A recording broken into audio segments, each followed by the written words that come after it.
আসসালামু আলাইকুম dear students.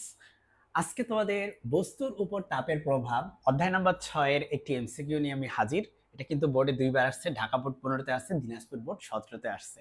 মাই dear students, সুস্থ মানুষের দেহের তাপমাত্রা কত কেলভিন এটা তোমাকে বের করতে বলছে। সুস্থ মানুষের দেহের তাপমাত্রা, ডিয়ার স্টুডেন্টস, তুমি জানো যে একজন সুস্থ মানুষের দেহের তাপমাত্রা হচ্ছে 98.4 ডিগ্রি ফারেনহাইট। প্রবলেমটা হচ্ছে তুমি ফারেনহাইটে জানো, কিন্তু ক্যালভিনে কিন্তু তোমারও মুখস্থ নাই, আমারও মুখস্থ নাই। সো আমরা হচ্ছে ক্যালভিনটা বের করব, ঠিক আছে? ক্যালভিনটা বের করব। সো ক্যালভিন কিভাবে বের করবো মাই ডিয়ার ফ্রেন্ডস? তুমি প্রথম কথা হচ্ছে ফারেনহাইটের সাথে এটা তো হবে না, নাই? এটা তো হবেই না, কারণ 98.4 degree Fahrenheit, not Kelvin. So তুমি হচ্ছে ক্যালভিন স্কেলের সাথে ফারেনহাইট স্কেলে একটা একটা সম্পর্ক আছে, সেটা হচ্ছে যে ক্যালভিন স্কেলের কে, এটা হচ্ছে ক্যালভিন স্কেলের একটা যে কোনো একটা টেম্পারেচার, সেখান থেকে যদি তুমি 273 বাদ দাও, ডিভাইডেড বাই যদি 100 করো, সেটা যে কথা, তাহলে ফারেনহাইট স্কেলের যে কোনো মান থেকে যদি তুমি 32 বাদ দাও, ডিভাইডেড বাই যদি 180 করো, সেটা একই কথা। মাই ডিয়ার ফ্রেন্ডস, এই সম্পর্কগুলো তুমি মুখস্থ রাখবে। এই সম্পর্কগুলো যদি তুমি মুখস্থ না রাখো, তাহলে তোমার পক্ষে কিন্তু ম্যাথ করা সম্ভব হবে না, ঠিক আছে? তাই এগুলো তুমি অবশ্যই অবশ্যই মুখস্থ রাখবে। ওকে, চলো ডিয়ার ফ্রেন্ডস, এখন আমরা হচ্ছে এই ফারেনহাইট স্কেলের ভ্যালুটা এখানে বসাই, এফ এর জায়গায় বসাই। তুমি এখানে বসাবা কত? 98.4, তাই না? Minus 32 divided by 180।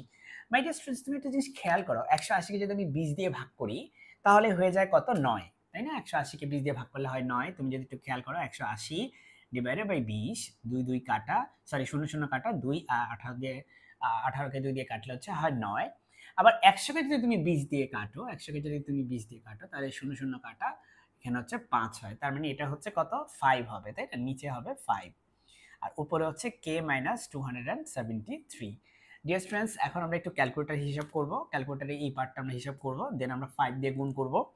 চলো আমরা সেটা হিসাব করার আগে এখানে লিখব k minus 273 equal to 98.4 minus 32 divided by 9 into 5। এটা আমরা ক্যালকুলেটর আগে হিসাব করে ফেলি। চলো দেখি ক্যালকুলেটরে কত আসে। তুমিও তোমার ক্যালকুলেটর হিসাব করো, আমিও আমার ক্যালকুলেটর হিসাব করি। ওয়েল ডিয়ার স্টুডেন্টস, ক্যালকুলেটর আশা করি তুমি হাতে নিয়েছো।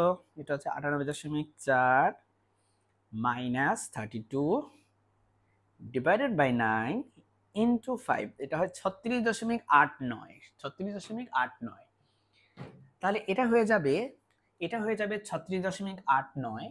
তাহলে আমি এটা মুছে ফেলি।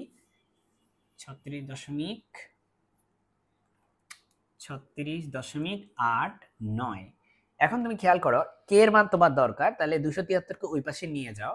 তাহলে আমরা এই জিনিসটা কোথায় লিখবো? আমরা এই জিনিসটা এখানেই লিখবো। সো এটা আমরা মুছে ফেলি, ঠিক আছে? সো দেখো, এখানে কে ইকুয়াল টু হয়ে যাবে 36.89 যোগ 273। হ্যাঁ, এটা তুমি ক্যালকুলেটরে যোগ করতে পারো, অথবা তুমি হাতে কলমও করতে পারো, কিন্তু ক্যালকুলেটরে করাটাই ভালো, তবে তোমার টাইম কম কম নষ্ট হবে। তো এটার সাথে যদি আমি 273 যোগ করি, আমি পাচ্ছি 309.89। 309.89, ওকে, 309.89 ক্যালভিন। তাহলে আমার এই ক্যালভিন হচ্ছে একক, আর এই ক্যালভিনটা একক না, এটা কিন্তু হচ্ছে রাশির প্রকাশ। সো আমার অ্যান্সার হচ্ছে কত হবে? 309.89 ক্যালভিন। দেখো বাকিগুলো কিন্তু ধারে কাছেও নাই। সো আশা করি তুমি বুঝতে পেরেছো, এটা একটা সৃজনশীল প্রশ্নের মতোই আসলে বড় হয়ে যাচ্ছে। কিছু করার নাই, এই ধরনের কোয়েশ্চেন তুমি দ্রুত সলভ করার জন্য প্র্যাকটিস করবা বেশি বেশি। যদি ভিডিওটি দেখে তোমার ভালো লেগে থাকে, আমার চ্যানেলটি সাবস্ক্রাইব করে রাখতে পারো। আসসালামু আলাইকুম।